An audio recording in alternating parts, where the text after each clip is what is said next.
안녕하세요. 매일 새로운 정보를 드리는 채널 보상가배상TV입니다. 오늘은요, 제가 가지급에 대해서 한번 얘기해 볼 건데요. 경상이 아닌 중상 같은 경우에는 그래요. 우리가 보통 사고가 나고 나서요, 합의를 할 때까지 아니면 소송으로 하든 판결을 받을 때까지, 그래서 실질적으로 손해배상액이 나한테 다 들어올 때까지 빠르면 3개월부터 그리고 길면 1년, 2년까지 가는 경우가 있습니다.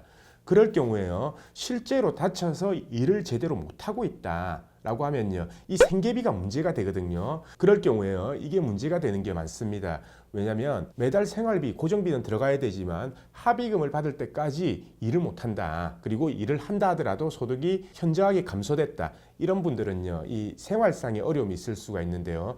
사실 그래요. 그것 때문에 합의를 되게 서두르는 분들이 상당히 많습니다. 내가 추후에 금액적으로 손해를 본다 하더라도 당장 내가 급하기 때문에 손해를 감수하고 합의하는 경우가 되게 많죠. 그래서요, 제가 오늘 가지급에 대해서 알려드리려고 하는데요. 이 가지급 제도만 제대로 알고 계신다면은 그나마 생활하는데 어느 정도의 도움은 되실 겁니다. 자, 우선 이 가지급, 가불금이라고도 하는데요. 약관에 이 가불금이나 가지급에 대해서 어떻게 표기가 되어 있냐면요, 보험회사가 예상되는 손해액의 50%까지 지급한다 라고 이렇게 되어 있습니다.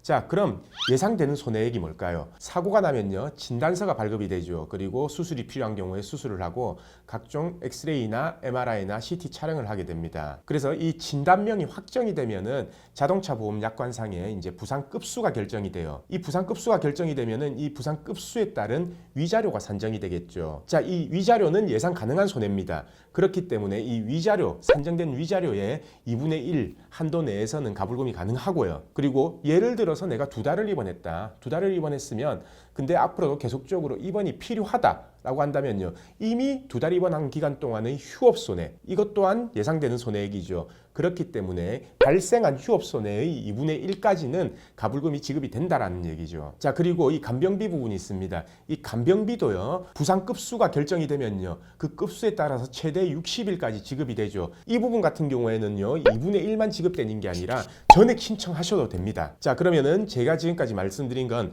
위자료, 휴업손해, 거기에 2분의 1 그리고 플러스 간병비 전액, 일반적으로 여기까지는 모든 분들이 그냥 신청하실 수 있습니다.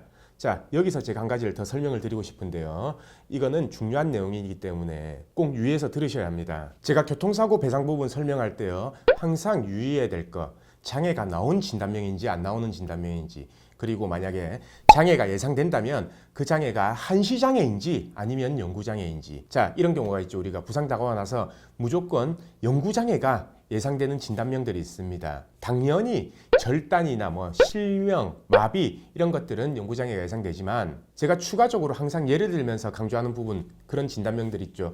십자인대 파열, 그리고 허리에 후방 고정술을 한 상태, 이런 경우에는요, 보험사도 장애를 인정을 하게 됩니다. 그렇다면은 그때는 보험사 보고 자문을 받아라고 해도 돼요.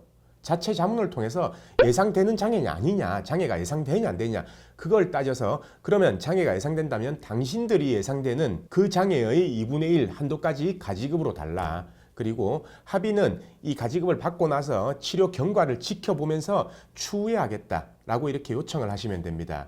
일반적으로 가지급을 신청할 때는 보험사 담당자한테 전화를 하시면 돼요. 물론 전문가를 선임했다면 그 전문가한테 말하면 되지만, 아직 선임 전이라면요, 담당자한테 전화를 하셔서 가지급을 신청하고 싶다라고 하면 아마 담당자가 팩스나 메일로 가지급 신청서를 줄 겁니다. 그러면 그 신청서에 어떤 항목에 대해서 이 가지급을 신청한다라는 걸 적으시고 보험사로 다시 보내주시면 됩니다. 그러면 아마 바로 보험사에서 입금을 처리할 겁니다. 자, 경우에 따라서는 이럴 수도 있어요. 아까 제가 앞에서 말했던 위자료, 휴업손해, 그리고 간병비 부분은요, 어느 보험사든지 전부 가지급을 신청하면 주게 돼 있습니다. 하지만 제가 마지막에 말했던 이 장애 부분은 보험사의 이견이 있을 수도 있어요. 아마 이거를 얘기를 하면요, 보험사에서는 그냥 합의하시면 안 되냐라고 합의를 아마 제촉할 겁니다.